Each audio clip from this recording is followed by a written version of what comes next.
আগামী 22 ডিসেম্বর বিকেলে রবীন্দ্র শতবার্ষিকী ভবনে সমবায় সম্মেলনের আয়োজন করা হয়েছে। এই সম্মেলনের উদ্বোধন করবেন রাজ্য সফররত কেন্দ্রীয় স্বরাষ্ট্র এবং সমবায় মন্ত্রী অমিত শাহ।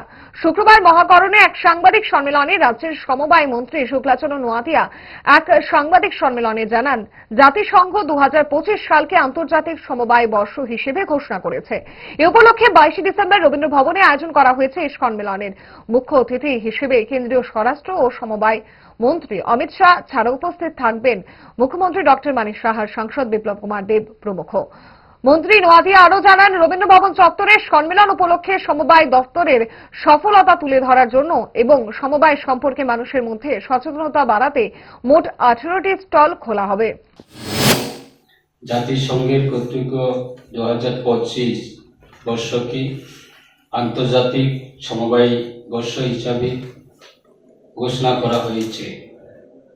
এর অঙ্গ হিসাবে আগামী 22 ডিসেম্বর রবীন্দ্র শতবার্ষিকী ভবনে সমবায় সম্মেলন 2024 অনুষ্ঠিত হবে। অনুষ্ঠান আরম্ভ হবে বেলা 2 গতিকায়, তবে মূল অনুষ্ঠান আরম্ভ হবে বিকাল 3:30 গতিকায়।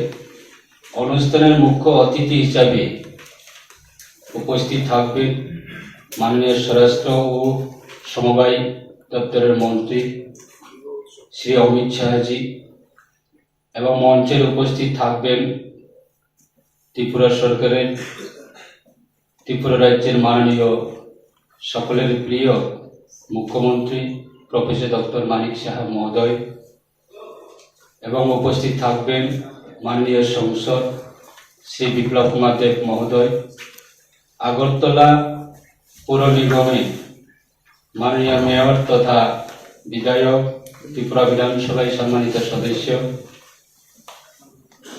শ্রীযুক্ত দীপক মজুমদার মহোদয়, এবং কেন্দ্রীয় সমবায় মন্ত্রণালয়ের সচিব ডক্টর আশিস কুমার বোতানি মহোদয়, এবং ত্রিপুরা রাজ্যের মুখ্য সচিব শ্রী জিতেন্দ্র কুমার সিনহা মহোদয়।